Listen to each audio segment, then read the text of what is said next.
Good morning, students. Today we are going to start class 12 English Flamingo Prose, chapter number 2nd, Lost Spring.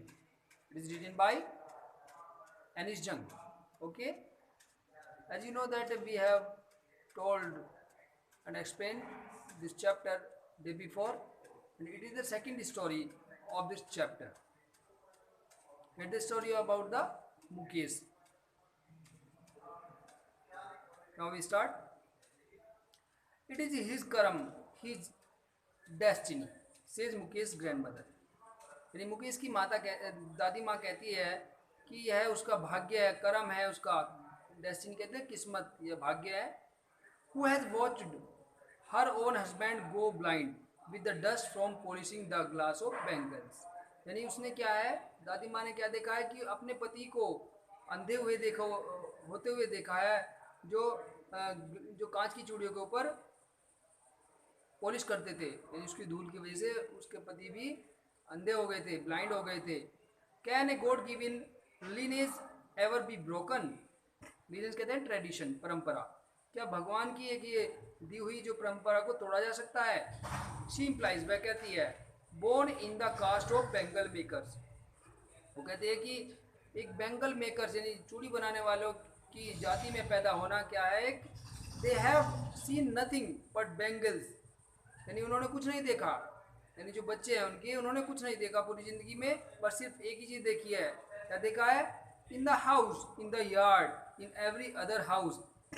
यानी घर में, अपने घर में देखा है, अपने आंगन में देखा है, और दूसरे को घर में देखा है, एवरी अदर यार्ड, दूसरों के आंगन में देखा है, एवरी स्ट्रीट इन फिरोजाबाद, और फिरोजाबाद की प्रत्येक गली में देखा है उसने चूड़ी बनाते हुए लोगों को। स्पाइरल्स इन ऑफ बेंगल्स, यानी बेंगल चूड़ियों को एक स्पाइरल तरीके से लोग बैठे हुए हैं लाइन लगा के। कोई कोई किसी प्रकार की चूड़ियाँ लिए हुए बैठा है, कोई दूसरे कलर की लिए हुए बैठा है, कोई कोई कैसी कैसी, sunny gold, paddy green, royal blue, pink purple, every colour born out of the 7 colours of the rainbow. यानी वहाँ पर कैसे कैसे लोग बैठे हुए देखे थे उसने, जैसे कि सनी गोल्ड, बिल्कुल जो सोने जैसी, चमकदार सोने जैसी चूड़ियाँ, पैडी धान के जैसी हरी, रॉयल ब्लू और pink purple, every colour born out of the 7 colours of rainbow. जो रेनबो में 7 कलर होते हैं, यानी इस प्रकार के कलर की भी चूड़ियाँ देखी। लाई इन माउंट्स इन अनकैम्प्ड यार्ड, अनकैम्प्ड कहते हैं यहाँ पर साफ सफाई नहीं होती, यानी गंदी जगह, यानी वहाँ पर ढेर लगाए रखते हैं जहाँ पे गंदी सी जगह होती है। आर पाइल्ड, पाइल्ड में ढेर लगाना। On 4 wheeled hand carts, hand cart कहते हैं रेडी, रेड़ा होता नहीं जिसमें बेटे आपने देखी होगी चूड़ी बेचते हैं गली मोहल्ले में जाके, तो उसमें रखे रहते हैं। तो 4 पहियों वाली रेडी पर लोग बाग क्या करते हैं, ढेर लगा रखते हैं चूड़ियों की। Push by young man along the narrow lanes of the shanty town, shanty कहते हैं जहाँ पर छोटी छोटी झोपड़ी होती हैं। तो वहाँ पर क्या होता है कि जो आजकल के नौजवान लड़के भी हैं, वे और कोई काम नहीं कर रहे हैं, वो जो बड़ी, जो नैरो लेन कहते हैं छोटी गलियाँ, छोटी गली में भी क्या करते हैं, जहाँ पर छोटी छोटी झोपड़ी होती है वहाँ पर रेडी ले फिरते हैं चूड़ियों की बेचने के लिए। एंड इन डार्क हटमेंट्स, और छोटी झोपड़ी होती है अंधेरी जगह पर भी, next to lines of the flame of flickering oil lamps. और वहाँ पर क्या, sit boys and girls with their fathers and mothers. तो लड़के लड़कियाँ क्या करती हैं, अपने माँ बाप के साथ में बैठकर क्या करती हैं, ऑयल लैंप जलाती हैं, तेल का लैंप, और वहाँ पर उसकी लाइट में ही, फ्लेम में ही कार्य करती हैं। क्या करती हैं, लाइन लगाकर बैठे रहते हैं। Welding PCs of coloured glass into circle of bangles, यानी जो रंगीन ग्लास चूड़ियाँ होती हैं कांच की, उनको जोड़ते हैं। वेल्ड मीन्स जोड़ना, सर्किल के तौर पे, यानी उनको गोल गोल मिलाकर जोड़ते हैं। Their eyes are more adjusted to the dark than the light outside, यानी उनकी आंखें अब ऐसी इस तरह से एडजस्ट हो गई हैं कि वे, उनको अंधेरा में काम करना बुरा नहीं लगता। ठीक है, जैसे कि बाहर जितना भी प्रकाश होता है, लेकिन वे अंदर भी अंधेरे में भी काम करते हैं। That's why they often end up losing their eyesight, यही कारण है कि जिससे उनकी आंखें जो है कमज़ोर होती जा रही हैं। बिफोर दे बिकम एडल्ट, और एडल्ट कहते हैं नौजवान होना, यानी जवान होने से पहले ही उनकी आंखें बहुत ज़्यादा आई साइट जो है वीक हो रही हैं। नेक्स्ट स्टोरी में क्या बताया हुआ है फिर, Savita, a young girl in a drab pink dress, sits alongside an elderly woman soldering pieces of glass. तो राइटर क्या देखती है कि सविता एक यंग लड़की को देखती है, छोटी लड़की को देखती है, वो जो ड्रेप पिंक ड्रेस, जिसने बहुत ही फेडेड यानी कलरलेस कलर की यानी भद्दी सी एक पुरानी सी ड्रेस पहनी हुई है पिंक कलर की, sits alongside an elderly women, जो एक पास में एक बूढ़ी स्त्री के पास में बैठी हुई है। सोल्डरिंग पीसेज ऑफ ग्लास, जो कांच की चूड़ियों को जोड़ रही है, सोल्डर कहते हैं जोड़ना। As her hands move mechanically like the tongs of a machine, यानी कि उसके जो हाथ हैं एक मैकेनिकली यानी मशीन की तरह चल रहे हैं, जैसे कि कोई the tongs of a machine, जैसे मशीन को मशीन में पकड़ने वाली कोई चीज़ होती है, चिमटा, जैसे टोंग्स कहते हैं चिमटा, उस चूड़ियों को पकड़ना अपने हाथों से इस प्रकार से पकड़ रहे हैं गर्म को भी।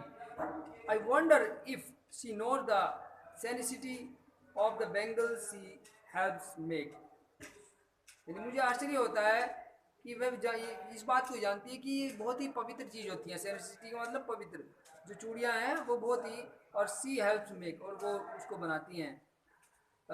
It symbolise an Indian women's suhag, और ये जो होती है भारतीय महिलाओं का सुहाग की एक निशानी होती है, माना जाता है महिलाएं भारत में मानती हैं कि जो चूड़ियाँ होती हैं वो सुहाग की निशानी होती हैं। ऑस्पिशियसनेस, ऑस्पिशियस कहते हैं गुड ओमेन, मीन्स यानी शुभ शकुन, शकुन जो होता है ना अच्छा शकुन माना जाता है चूड़ियों को इन मैरिज, विवाह के दौरान, विवाह में, शादियों में।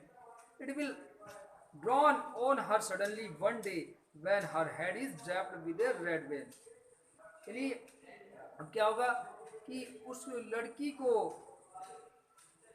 सविता को कब यह रियलाइज होगा, अचानक से एक दिन उसको जरूर महसूस होगा जब उसके सिर पर बेल कहते हैं चुनरी, चुनरी आएगी, जब उसका सर चुनरी से ढका जाएगा। Her hands bright read with Hina, Hina कहते हैं मेहंदी, जब उसके हाथों को मेहंदी से ड्राई किया जाएगा, लाल कलर में रंगा जाएगा। And red bangles rolled on to her wrist, रिस्मिस कलाई, और उसकी कलाई में जब लाल रंग की चूड़ियाँ आएंगी तो वो समझ जाएगी वो दुल्हन बन गई है।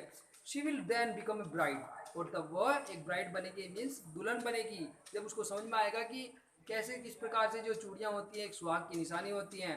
Like the old women beside her who become one many years ago, यानी जो महिला बैठी हुई है पास में, वो भी कई वर्षों पहले वो एक दुल्हन बन चुकी है। She still has bangles on her wrist, यानी उसके हाथों में अभी भी चूड़ियाँ हैं। But no light in her eyes, लेकिन उसकी आंखों में अब रोशनी नहीं बची हुई है, क्योंकि वो काम कर करके उसकी आई साइट बहुत ज़्यादा वीक हो चुकी है, जो बूढ़ी स्त्री जब सविता के पास में बैठी हुई थी। एक वक्त शेर भर खाना भी नहीं खाया, ये लिखा हुआ है यहाँ पर। शी सेज, यानी वो बूढ़ी स्त्री कहती है कि मैंने कभी भी अपने जीवन में, पूरे जीवन में, शेर कहते हैं कि यूनिट ऑफ वेट, यानी जो किलोग्राम होते हैं तो पहले शेर में मापते थे किसी वजन को, वेट को, तो वो कह रहे कि मैंने अपने पूरी जीवन में कभी भी भरकर, पेट भरकर एक शेर खाना नहीं खाया। In voice of brand of joy, थोड़ी सी हल्की सी उसने जॉय की आवाज़ में कहा। She has not enjoyed even one full meal, meal means भोजन, in her entire life time, यानी उसने संपूर्ण जीवन में, अपने एंटायर के पूरे पूरे जीवन में, लाइफ टाइम में उसने कभी भी भरकर, पेट भरकर जो फुल मील नहीं खाया। That's what she has reaped, और हर उसको फ़ायदा मिला। Her husband an old man with a flowing beard से, तो वो कह रही कि मेरे जो हस्बैंड थे बहुत ही बड़ी बड़ी दाढ़ी वाले थे।